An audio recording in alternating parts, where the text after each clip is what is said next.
Welcome to the space between heaven on earth. This is a companion podcast to Awakening Heaven on Earth, created as a space for reflection, conversation, and lived experience. Here, we enter the pause between knowing and becoming, between insight and embodiment, between heaven and earth. These conversations are not about answers or conclusions. They are about presence, about listening, about reasoning together, about meeting one another honestly in the unfolding journey of awakening. I'm your host, Jeffrey Aylor. Again, welcome and thank you for entering the space between with us.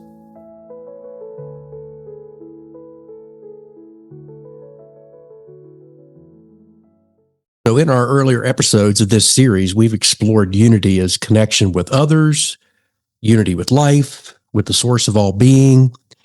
And today we continue with an invitation inward. We're going to explore what it means to be unity with the one who is listening within ourselves. So most of us carry more than one voice inside. We have a voice of expectation. There's a voice of memory, voice of doubt, sometimes a quiet voice of presence beneath them all. So this conversation is about noticing where we feel divided within ourselves, where something softer or more whole begins to appear when we stop trying to manage who we are. Isn't that a big question? Who are we, really? And again, I'm grateful to be joined by my dear friend Joe Dermody and my son Joel Aylor. As we said before, each one of us is going to bring our own internal landscape of experience to this conversation, the different questions, our habits, the way we understand ourselves, and the moments where we have quiet recognition, right? And it really always feels great to take this time with you guys to sit down and hold this space between together and ponder these things and ponder life and all the other questions that might pop up as we go through this conversation. But before we do go into the reflection questions, I just want to invite each one of you specifically to share, when you hear the phrase unity with the self, what's that stir up in you? What kind of experiences does that bring to your thoughts? Things that they're not just specific ideas, but things that you had experience about related to unity with self. So personally, when I hear unity with self, I don't necessarily think about being fully resolved or fully figured out. I think about moments where I stop being at war with myself, when I'm no longer trying to correct myself or constantly beat myself down by not being where I think I should be, justifying myself from, life situations, whatever it might be. Instead, I'm just simply present with myself as I am in this moment, and realizing that I am exactly where I'm supposed to be. I've had the experiences that I have, and they've taught me what I needed to learn up to this point, and that I'm okay right now. So just being one with myself, being united with who I am, not necessarily figuring it always out, but being okay with it. To me, that's more about alignment than it is, trying to, be a specific thing. I think that it's about confidence and having a plan, just like you said, having everything worked out, not going back and forth on trying to decide, is this right? Is this wrong? And being unified in your thoughts and realizing that maybe I'm not. So maybe there's something else that I'm warring against inside my own head. And if you're not unified in your own thoughts, how can you be unified in yourself? So there's something else there that you're arguing with. What is it? And I think that's part of the journey we're all on, is trying to figure out what is that division that we're seeing within ourselves. What are we arguing against? How, if we can't decide in our own heads, how can we truly be unified? Well, I know in my experience, I have a lot of conversations with myself. So when I say, There's medicine for that. yeah, I know. I've heard that there are medications that can help you with that, but I've had plenty. Thank you for that, by the way. I've had plenty of conversations with myself. So at that point, I have to stop and say, okay, who's talking to me? Yeah. When I'm holding this conversation with myself. I can remember times where I would be on a long drive for work, going somewhere for business, and I'm by myself in the car, and I'm talking to myself, and I talk to myself so much, I get to the point where I don't even like myself. It's like, shut up, leave me alone. I'm tired of hearing you. Stop talking to me. And I think all of us have those internal dialogues, those internal conversations. And again, you have to think, who's talking to me? Who is that talking to me? Or who is that I'm listening to? You could flip it around. Which one of these is me? Which one of these is my voice? Or is there a different voice trying to talk to me about things? And at both points, I think, sometimes the thoughts that come into your head are not your voice. I don't even know if sometimes they even have a voice. Sometimes they come, I think, as symbols, or they'll come as images. And you have to sit and process and say, okay, who's communicating that with me? Well, I think a lot of it comes from conditioning and upbringing, from preconceived thoughts. I think it's kind of your unconscious coming up and bubbling up, that something you've already learned about, or you already have a preconceived notion about. And that's where we get stereotypes. We see something, we automatically assume this, or we assume the worst. And I think that just kind of comes up naturally as part of the unconscious, and it's part of it's protective, but it's also limiting. Well, and to build on that, a lot of these are stories we tell ourselves, or do you ever hear anybody else's voice in your head? Oh yeah, absolutely. Story, right? Yeah, you on a regular basis in certain situations. So get out of my head. Get out of my head, Dad. But hey, to go off that point, I even had one of my best friends who basically called me up one day and said, I usually I talk to you sometimes in my head, Joel, and sometimes I know what you're going to say already, so I hear your voice telling me what I want to hear, what I need to hear. But he's like, he called me up one time and he said, I didn't hear your voice. I didn't know what you would think of this, so I had to call you to actually get idea of what you would think. Right. It's like he's like, I didn't know what you would think about this. So what would Joel do? Right. Yeah. In a way. But he's like, certain situations that we've grown together and gone through, and he's like, I hear your voice sometimes every now and then telling me, hey, it's cool, man. It's all right. We're gonna be all right. Whatever it may be. However it works for him. But yeah, he hears my voice of all things. Well, I think this sets a really nice stage, right? A good ground for the questions that we'll dig into here today. So as we move into these reflection questions, again, just want to remind everyone about how we deal with these, right? How we handle them. These aren't questions that are meant to improve or fix who we are. They're just invitations to bring awareness so that we can notice, where are we already whole? Where do we already have unity within ourselves? Where are we still carrying division within ourselves? And how do we do that tenderly?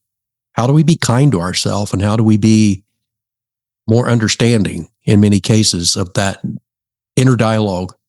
And again, I think that's such an important way of looking at this.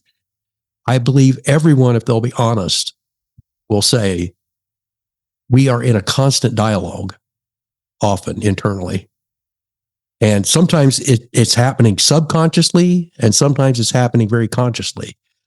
And I think this is an opportunity for us to deal with this in a conscious way as we dig into some of these questions. So with that, let's go ahead and start with the first one. And we're going to talk about those voices again within. So what different selves do you notice moving through your day? Which ones do you show people? Which ones do you hold private? Which ones do you just simply observe? And think about as you go throughout the day, these voices that you're interacting with. I think I will often show a lot of people, the confident side of me, especially at work. I try to show a more confident side. I mean, I've been there so long that it's easy to do that. I've been there and I know what I'm talking about there. I have a good understanding of what I do. But, a lot of the times, I think there's still some hesitancy.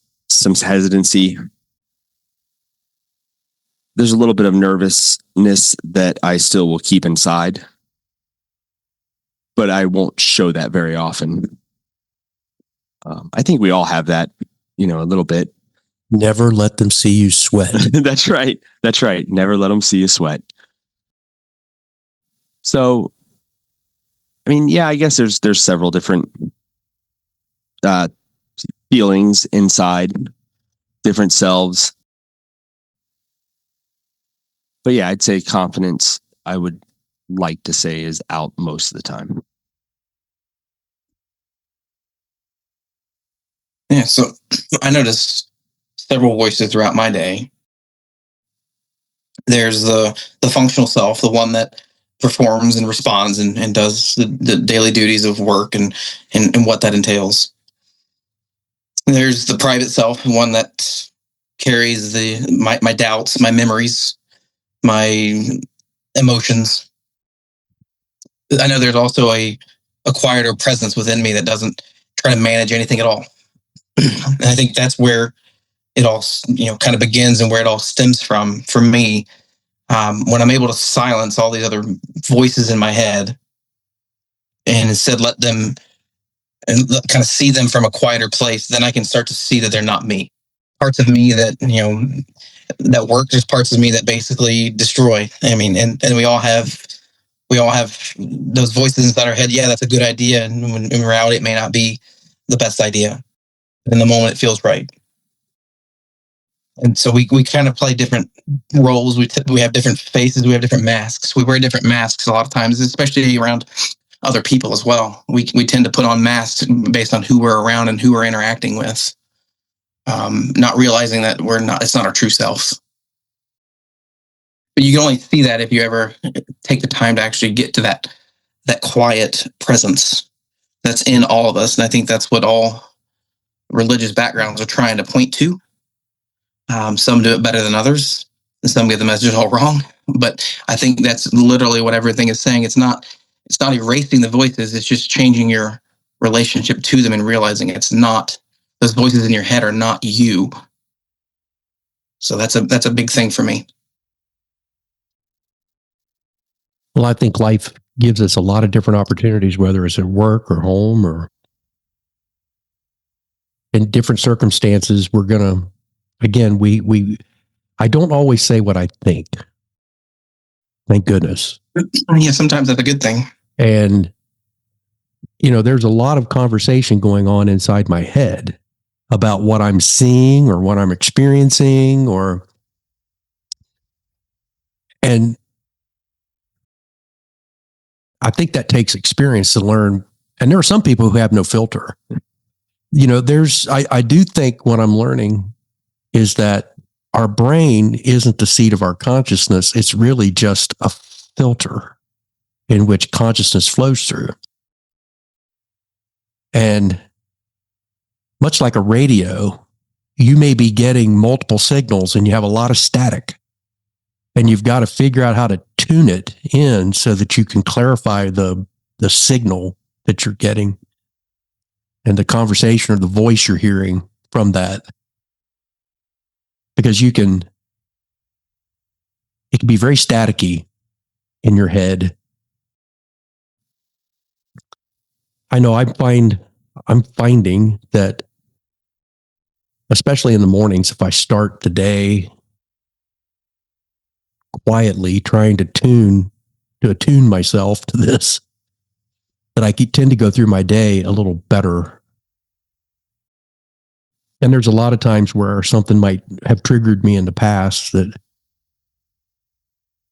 I can stop and process it, hear the voice in the conversation go on inside my head, not necessarily tell what's going on in there, and then come out with a response that's hopefully a little bit more appropriate.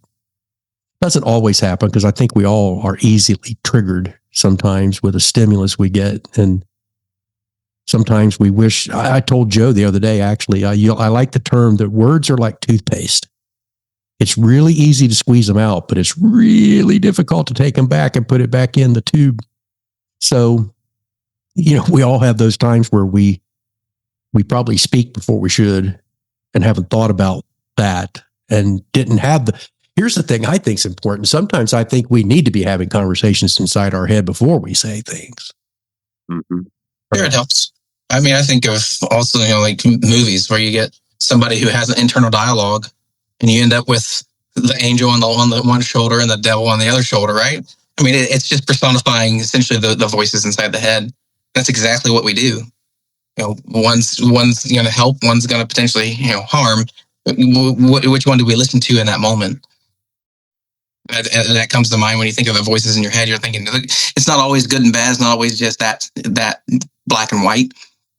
But it's a good example of that idea. Well, and the conversation, the concept, you're hearing these voices. What are they? You hear about people that hear voices and they do what the voices tell them to do without really having any management or control over those thoughts that are being, coming into their minds. And I think a lot of what we're trying to touch on here is how do we process that consciously so that we can reason between a stimulus and a response to that versus just responding, almost instinctively to something, or believing that the voice we're hearing in our head is true, or that it's right, or that it's real, or that we have to even respond at all, or that you have to respond at all. Quite honestly, I think sometimes less is better, right? Silence is probably one of the most powerful things in the world. And it's disarming to people. That's why they don't like meditation. They can't sit in silence. I'm sure you all have experienced this. I all through my career, when I was going through my training in the military for organizational development or behavioral science, one of the things they taught us was what's called the pregnant pause. When you're in a meeting and you're facilitating a session and you ask a question, you need to give people time to think. And people in a meeting struggle with silence. Very much. Some people then just have to fill that space with words. And it's strictly because they're so uncomfortable with that silence that they can't let the voices talk to, without having to say something sometimes. But I find that again, I think that silence is where we tend to connect and find the unity that we're talking about within ourselves, if we'll allow that to happen.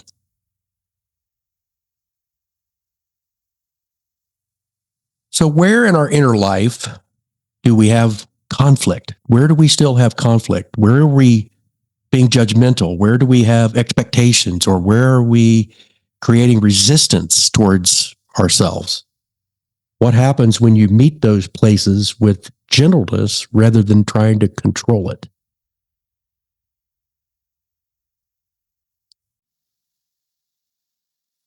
For me, I feel the most division, or feel it most clearly when I judge myself for not being further along than I am.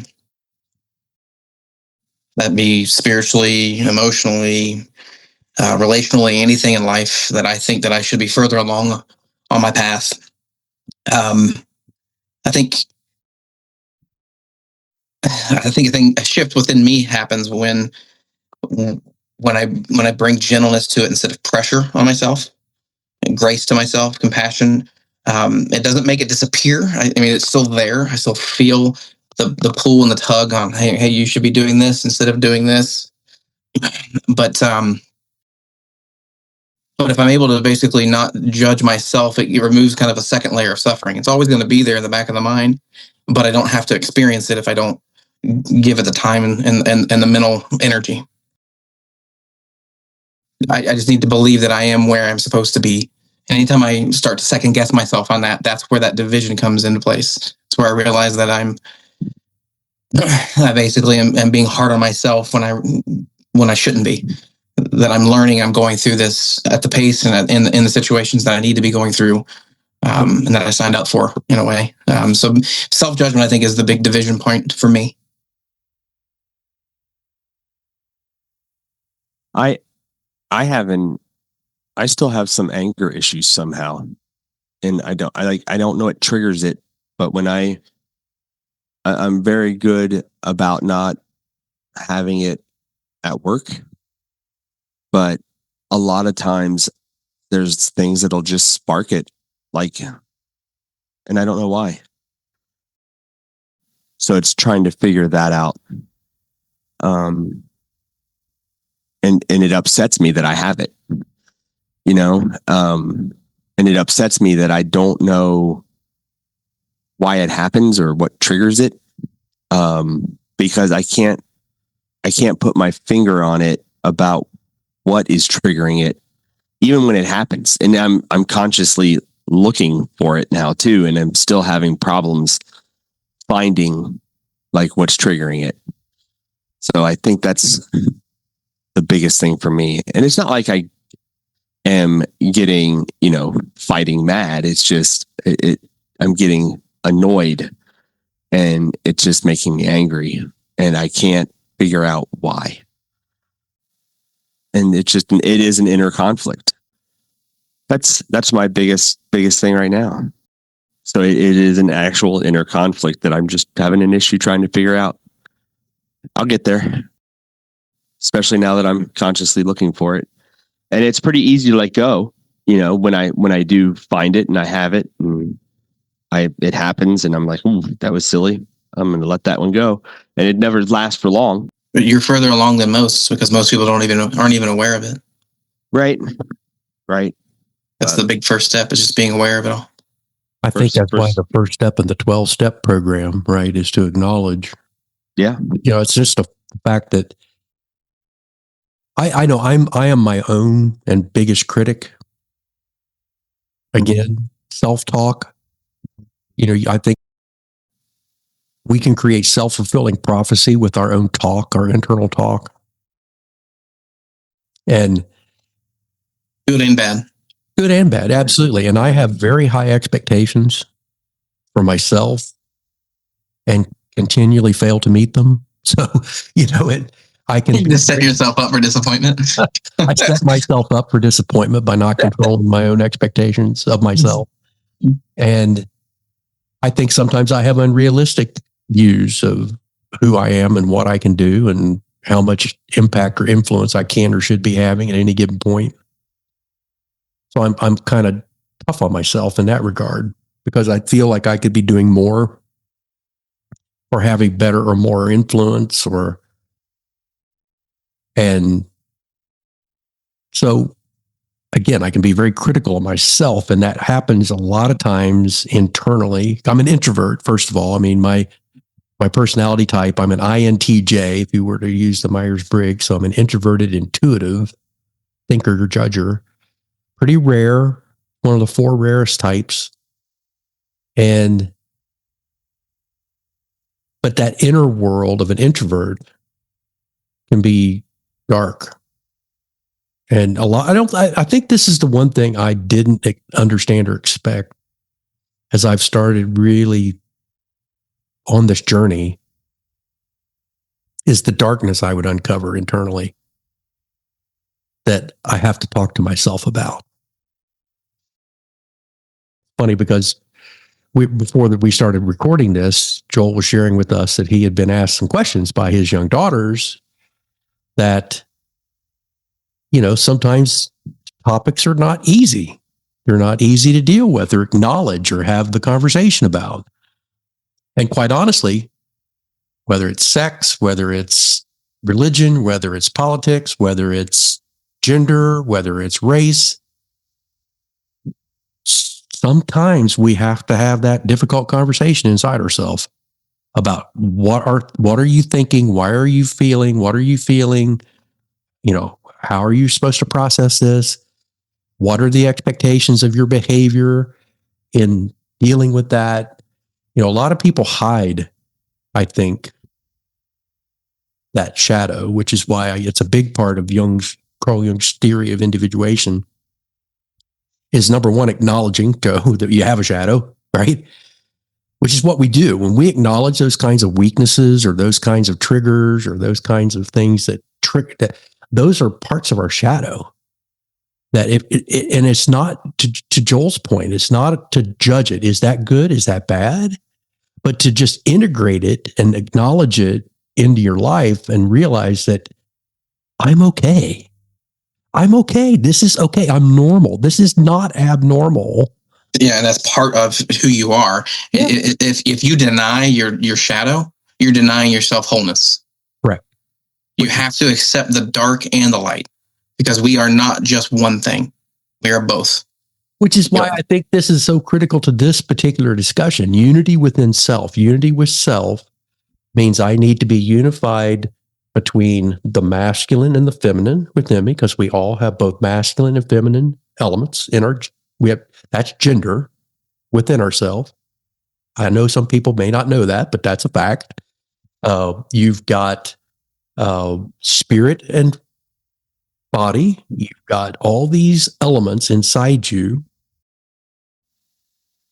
that have to become one or unified. In fact, we'll touch on this later, I think, in another episode, but I'm going to refer to it now. It's called the alchemical marriage.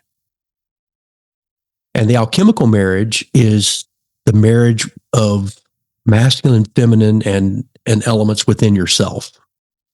That is true marriage. In fact, marriage in Christian scripture, I believe, is referring to that as much, if not more, than physical marriage you see with the eye between men and women. I believe in some cases that marriage is compensating for the fact you're seeking someone to make up a weakness within yourself. Sure. And this is why a lot of religions teach not to marry, right? Or never to divorce. Or never to divorce. Either way, either side of the coin. Either side, yeah. So, and I always say, marriage is difficult. And it's really difficult, mainly because it's not two people coming together. It's four, yeah. Right? Yeah, well, it's 4 different energies for sure. If you can't be unified within yourself, how are you going to successfully become unified with someone else who may not be unified themselves? Right. But I mean, to come back to your point on voices and unity and accepting both, good and bad, or at least not, I shouldn't say good and bad, because that's basically judging your thoughts. But that's what we do. We tend to do. We like, where did that thought come from, and why in the world would I have that thought? What made me think of that bad thought just now? Right. And realize that it's not good or bad. It's just is. It's just what came to mind in that moment. You're judging yourself. Yes, we tend to say good and bad based on, is it going to be harmful to somebody else, that thought, or is it against something else? That's fine. We can discern that. That's where we have that reasoning ability. But understanding that we tend to basically take these, what we would consider to be bad thoughts or negative thoughts, and not think that it is from us. It is from us. It's both. We have both good and bad thoughts within ourselves, and we have to be okay with either one.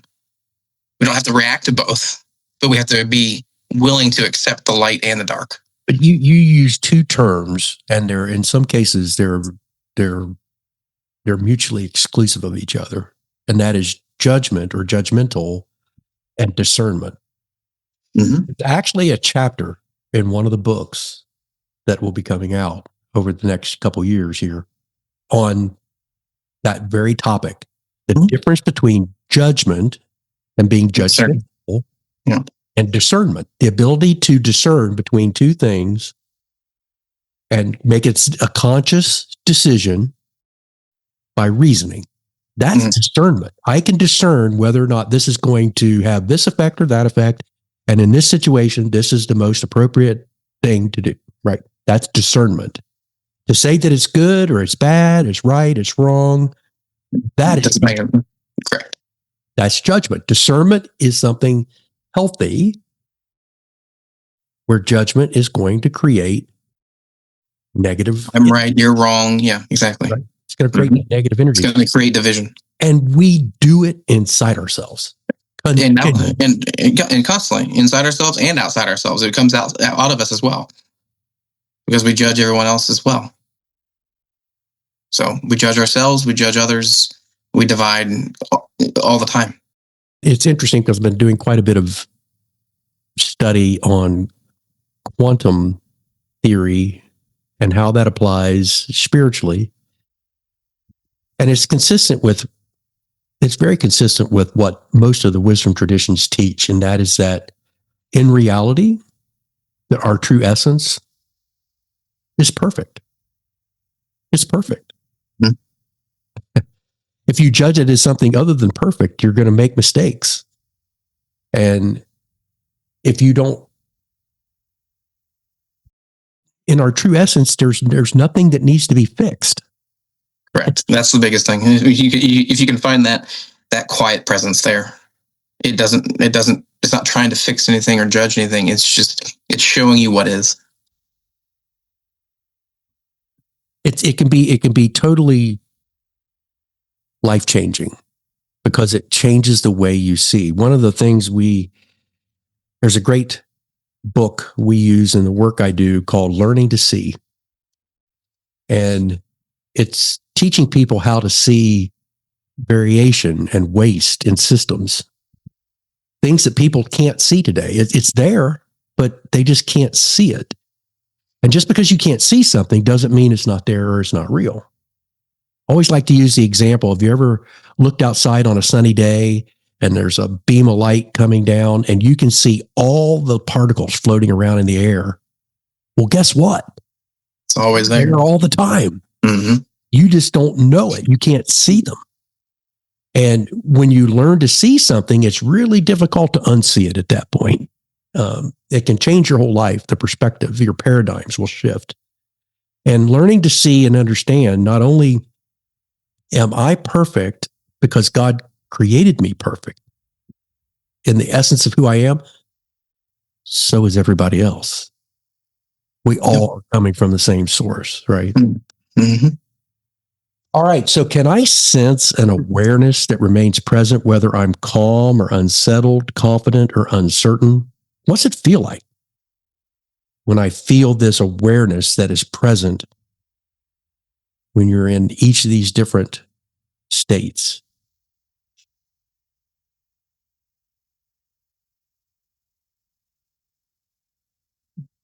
An awareness that remains, whether I'm confident or uncertain that it's there, or settled or restless, wondering what's going on. It doesn't fix what I'm feeling, but it's there to show me the awareness of everything. And when I rest there, even if it's briefly, it doesn't have to be for long periods of time or in this perfect meditation. Just being able to step back, take a breath, recenter. I realize that I don't need to get rid of whatever's going on in my outside world to be okay. And that's a huge step when you're able to take that step back or to take that pause. Being able to just give it space and come from a different angle, or realize that trying to change things how they are is essentially the cause of suffering. You're wanting it to be different than it is. So as long as you don't identify with what's going on and entirely wrap your entire existence on this is who I am or this is what's going on and I have to deal with it, you realize that you're actually okay, even in bad situations, which is where Viktor Frankl, it was so poignant when he talked about his book. He was going through the worst atrocities in life, but he found a way to be okay with it. That is, that to me, that is everything. And if you're able to take that step back and come from that place, you can handle any experience, or you can handle any suffering that may come your way. It may not be, it's not easy, but it makes things a lot more simple, and it definitely reduces the feelings of overwhelm and suffering. Yeah, that's, for me, that's where I can go to get my calmness back, right? That awareness. I can step back. That's kind of how I get out of my anger, right? So when I do recognize, wait, you're angry again. This is silly. Step back, take a couple breaths, say, okay, help me reach my calm. Enhance your calm, get a couple breaths, but also in those times of happiness too, still go back to that same presence. I thank that presence. This is who I am calling, creator, God, who I'm thanking. This is that awareness for me, who I step back and just am appreciative for all the time. Help me when I am irrationally upset. Help me when I'm angry, when I start to feel fear. But thank you when I'm happy. Thank you for letting me feel this. Always that constant for me, right? So yeah, I do feel that. When I go out into nature, and it's that same presence. When you're grounded, when you're meditating, it's kind of what I strive for, that sense of calm. So yeah, I do feel that. For me, that's what I'm reaching out to. I had to learn how to not be angry being a UK Wildcat fan. I mean, I would constantly. I mean, that was a lesson right there in itself. Because I live in Cincinnati, and I've been a Cincinnati sports fan my entire life. So yeah, you find yourself yelling at the TV and expecting it to change. What good does it do to yell at the TV? You got to take a step back and realize that this doesn't matter. It's going to happen no matter what. See, there you go, Joel. Maybe it's not irrational after all. No. But you got to take a step back and disconnect yourself from it, because I identified as that. That was me. I was a UK Wildcat fan. I went to school there and everything. It was huge, right? But you got to realize it's not me, and I can't change that. Yeah, it's part of your story. So there's a really great saying, and a lot of people hate it because it's so great. And it's so simple. It says, "It is what it is." This is what it is, right? And it is what it is. It's that acknowledgement and acceptance of reality. Yeah, and I mean, that's what Eckhart Tolle said, and I like his versions as well. It's the isness. He makes up a word. The good German-American Eckhart Tolle. Actually, I guess German-Canadian, probably. He lives in Vancouver, but he calls it the isness. The isness. It is what it is. And, it's, if you can't accept the reality of the circumstance, you're going to make mistakes. One of the things, and somehow I wish I had weaved this into the books, but I didn't. And it's the concept of alpha and beta decision-making error. Mm-hmm. So an alpha decision-making error is if you believe something to be true and it's not, you're going to make mistakes in how you make decisions. Yeah. A beta error is if you believe something is not true and it is, you're going to make mistakes in your processing, your reasoning, your thinking around something. And if you will not acknowledge the reality of the current situation, you're really putting yourself in a situation, right? If you don't believe that what's happening is true, or if you ignore what's happening and say it's not true when it is, you're going to create issues. You're going to create issues. So I think it becomes really important for us internally and externally as we process to acknowledge that what is the current situation and be honest about it and not lie to ourselves. We tend to lie to ourselves all the time, make ourselves feel better internally. We tell ourselves in one of the voices a lie to Change the justify, story. and it ends up causing us all kinds of issues. A lot of suffering. A lot of suffering as a result of that. Mm-hmm. And, this question really is touching on being the observer of those things. How do you separate yourself from this internally and recognize yourself to just be the observer of the current situation and acknowledge, okay, this is what it is. Now, I can make decisions about that. Probably one of the things that triggers me, traffic. That's why I don't like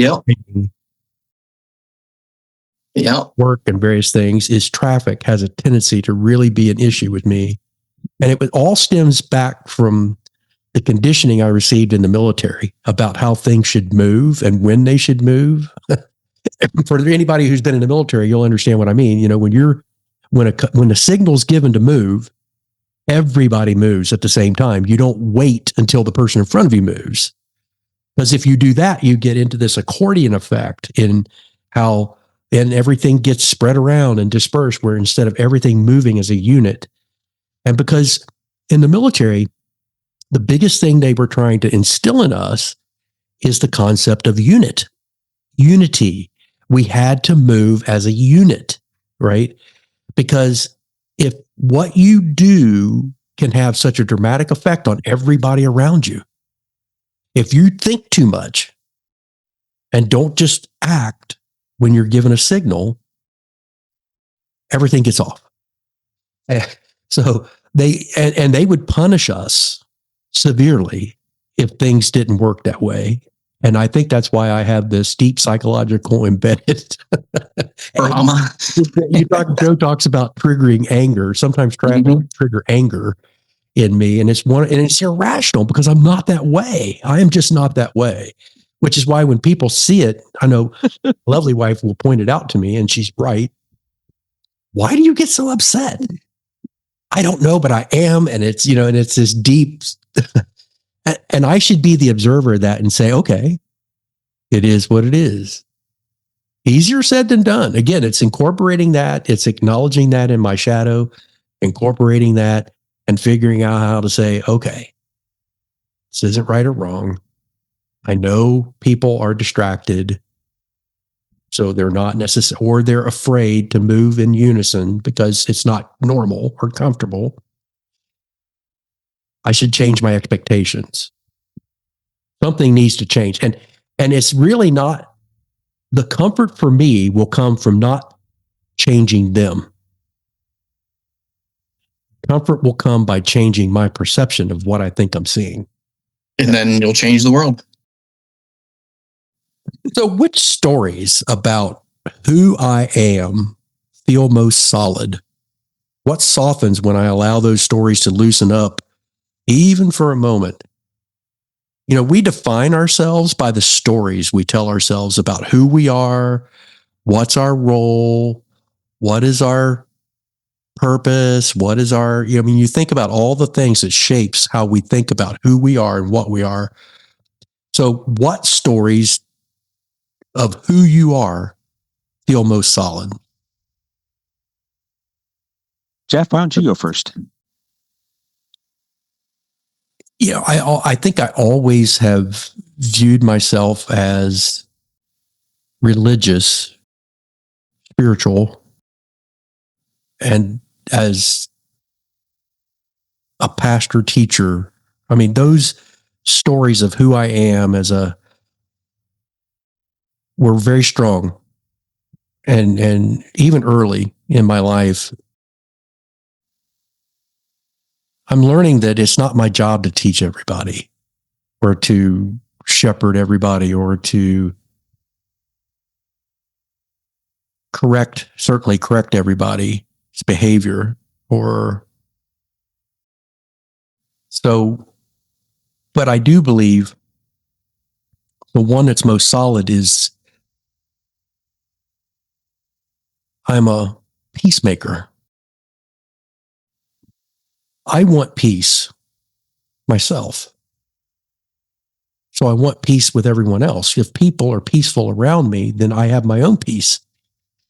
My peace can be disrupted if other people around me are not at peace. And I think that's probably one of the stories that impacts who I feel I am most solidly. So,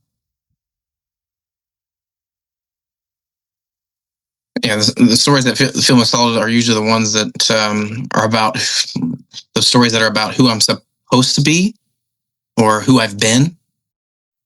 You know, when I let those stories loosen and don't give them so much, you know, don't hold on to them so tightly. You know, something unexpected does happen, and I don't lose myself, or I gain space to basically to have freedom to respond rather than repeat the same pattern. So we tend to do the same things over and over because it's what we're used to doing, or it's who I am, or at least what we've told ourselves. This is who I am. Right, wrong, or indifferent. You've decided this is who I want to be, and it can be, you know, completely valiant. It can be completely what you're wanting to work towards. But it can also be a bad program that was given to you as a child, and you don't have to constantly give it that space, and you hold on to it. This is who I am. You know, take for example, like yourself, Dad, or even me when I was younger, growing up in a strict religious, you know, organization. You tend to basically hold on to that. And anybody who doesn't agree with you, you basically, instead of loosening or giving space to those people to share their differing opinions, you hold on to who you are, no matter what. They're wrong, you're right, and you don't ever grow or get past that. You hold on to that identity, and that's where things become solid. We're very fluid beings. We can be anybody we want to be. I'm not the same person I was at the beginning of this podcast. It's even what's that? thank goodness. I mean, I think I've given an example before where I feel like my life has had chapters where, you know, I was this person as a kid, and then, you know, losing my sister completely changed who I was and how I identified with myself and the world around me. And then I went to college and had good experiences, bad experiences, married the wrong woman, divorced from that person, found a great woman, and have started a family. So I've got basically these chapters. I'm not any of those things before, and I'm also not yet who I'm going to be. But we like to tie our stories to who that is, and basically we do that for our own comfort, and also we do it because it's easier than actually just sitting in that space and creating from there.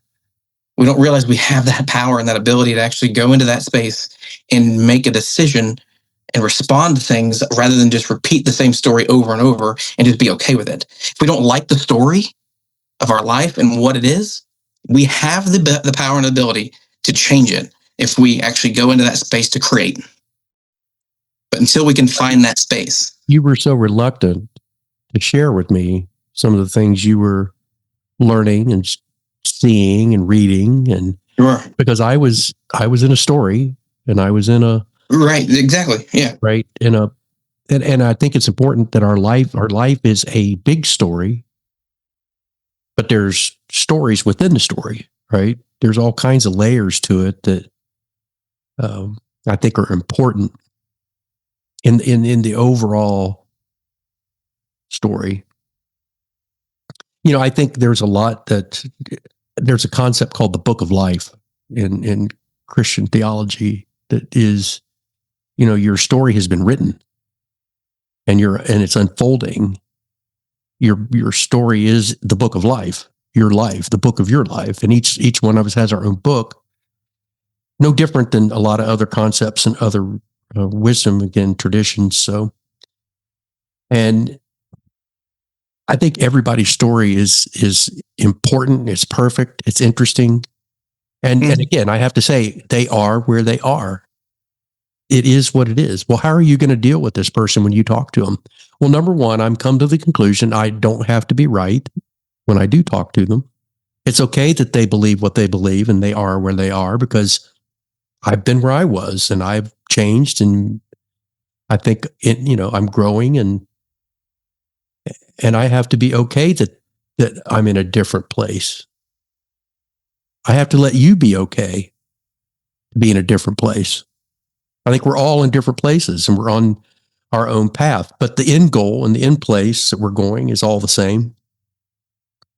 And as long as we're learning and as long as we're growing and integrating these experiences within ourselves effectively to use them for what we came here to experience them for,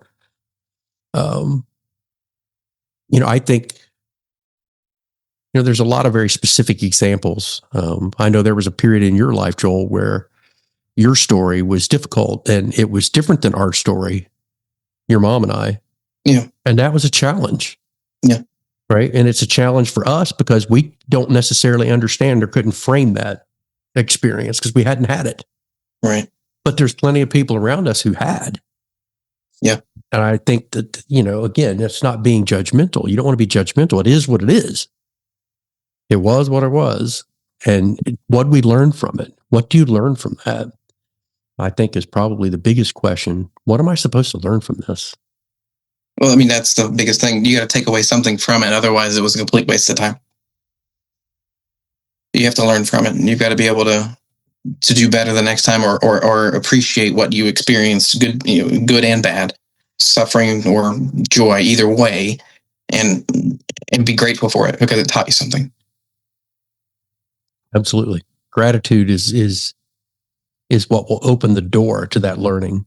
In fact, it was this morning, one of the meditations, it talked about, I'm grateful for this difficult experience. I'm grateful for what it's showing me about myself, about the world, about life, it's all designed to be learning opportunities and experiences.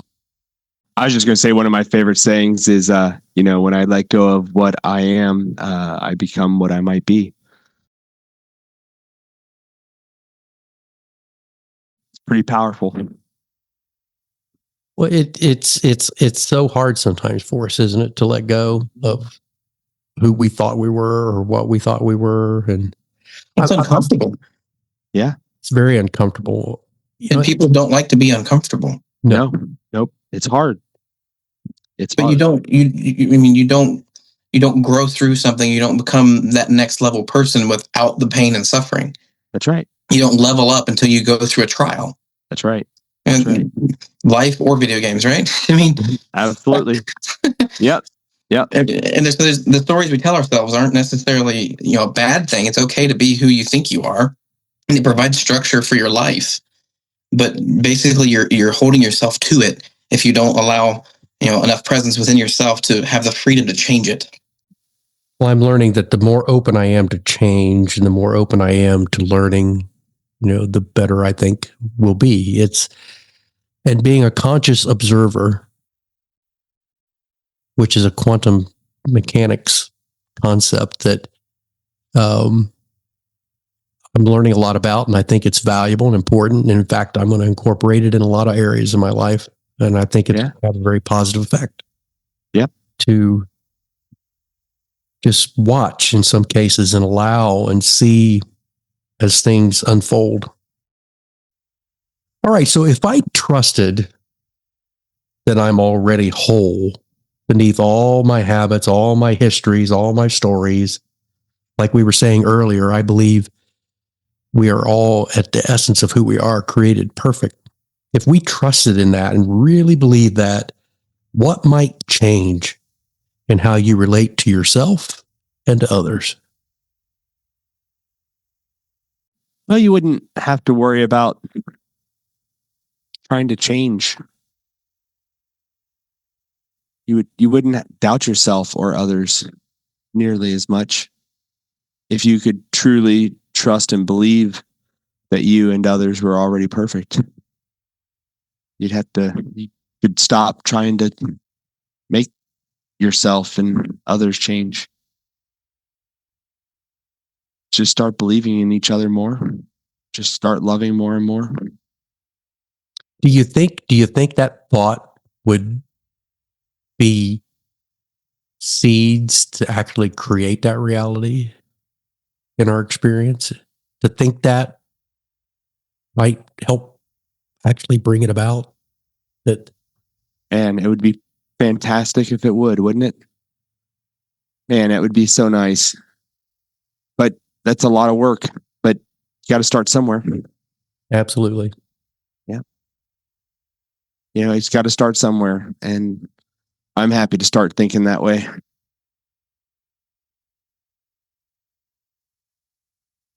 So when I hear this question, I can kind of reframe it a little bit, and not necessarily as an if question, because I feel like I've already felt it before and do from time to time. It's not something that happens all the time, but it's something I try to use that lens more often every day throughout the day, and that's when I trust that I'm already whole. What might I change? And what I realize is that I move more slowly. I listen deeper. I'm less urgent to prove myself or explain myself. I start to see people for where they are instead of what I think they should be. You know, I get rid of that judgment. I realize they're in the position they're in right now based on their own decisions, or also, you know, they're at this point of learning and they're continuing to grow from there. It's not bad. I'm not better if I'm, in my mind, further down the path, and that's not even, I mean, even that's a judgment. That's an ego assumption, because we're all just here learning something.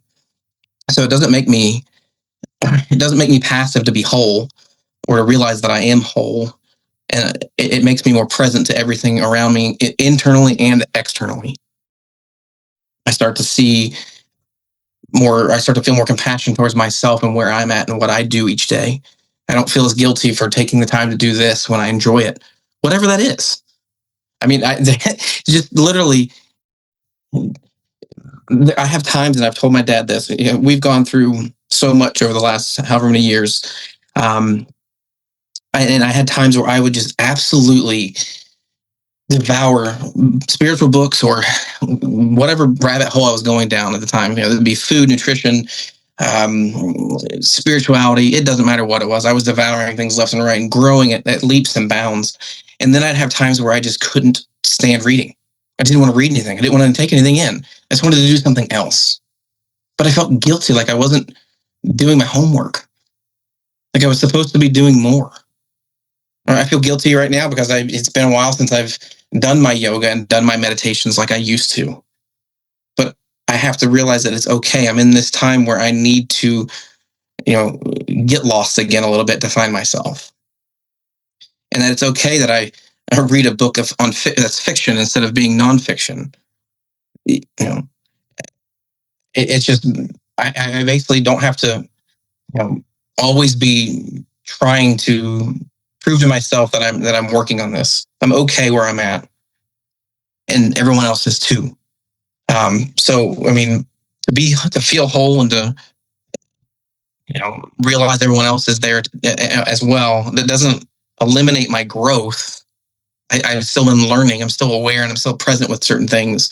It just trying to get rid of the fear that drives that feeling of not being whole or not being, you know, unified within myself, or, you know, whatever it might be. It's being okay with where I'm at. I know a lot of us, whether we believe it's true or not, it's true. The truth is true, whether you believe it or not. That's a wonderful thing to understand. It's just a lot easier if you believe that truth and allow yourself to align to it. And then, and I'm much more concerned about aligning myself than I am trying to align everybody around me. Now, that's not how I've always been, but it's how I think I'm trying to develop and become. There's an awful lot of people that are so busy trying to align everybody else around them, and they don't spend much time internally. You know, and it's absolutely exhausting. And it would be exhausting to have to worry about everybody else. Yeah. And not, because we all have, I think, a lifetime of work inside ourselves that, but I think the more we align internally, the more we help others around us align. Yeah. it ripples, but you have to do that inner work. I think it's so important to do the inner work first, all the time. Fact. I think that's why the scriptures talk about not being judgmental. Don't someone cast the beam out of your own eye before you go trying to, take the something out of someone else's eye.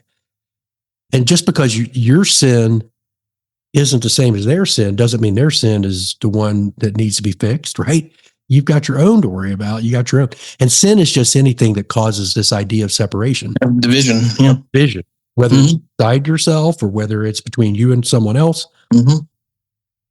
So I think this causes me to be a lot more introspective. Again, it's the concept of individuation of Carl Jung, self-realization from the Hindu religion. It's self-actualization, another element of psychology. It's the being one with God, who is in you, who is you. And this is the other thing I think that the more I focus on these concepts, and this one specifically, when it talks about being whole, it's recognizing who we are at our source. And we are source. And source is perfect. It doesn't need fixed. It's all of the stories we wrap around it that are causing us to have these feelings of inadequacy or judgment, stories we tell about the habits we have. Again,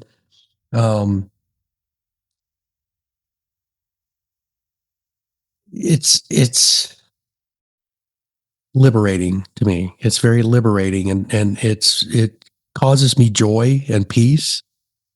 I just don't worry. I really don't worry. I don't worry about a lot of things associated with myself because I believe this. I'm okay. Everything's going to be fine. Everything's fine. And I think that's true for everybody else. They're fine. They are where they are. They're where they're supposed to be. The timing is perfect. Situations are perfect. We're all where we're supposed to be to learn and grow. And a lot of times, we're here together to go through it together. And I think that's what this podcast really is touching on. Be gracious within yourself, be compassionate to yourself, and then be that way towards others as they go through and process all these things. And it is what it is. And it is what it is. We need to come up with There's the tagline of the day. There it is. That's a perfect way to bring this to a close. So as we do bring this conversation to a close, I want to pause with something simple and very human. Unity with the self doesn't always arrive as clarity or confidence. You touched on confidence at the very beginning, Joe. It often comes as kindness toward the part of us that feels unsure, unfinished, or unseen. That means kindness to yourself. First and foremost. Yes. Be kind to yourself. You really can't be kind to others if you can't be kind to yourself. You can't give what you don't have. You can't pour from an empty cup. So Joe, Joel, again, thank you both for your presence with us here, your honesty, your insights, the way you share these inner landscapes.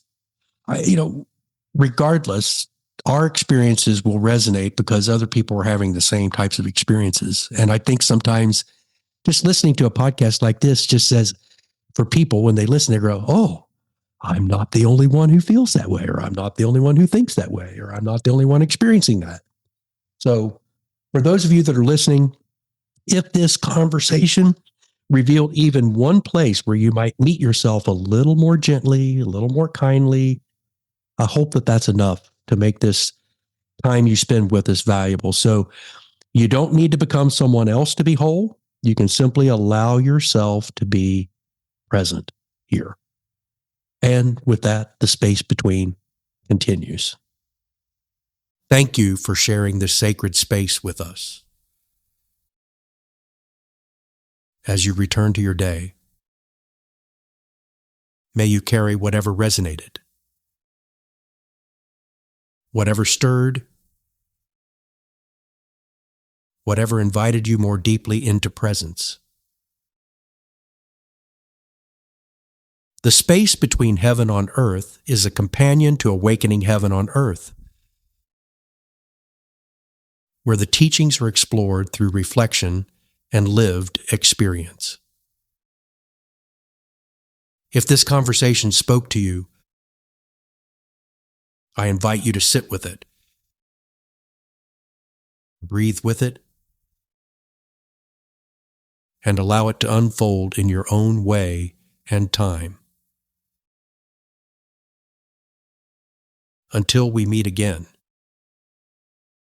may you walk gently and remember the unity that already lives within you.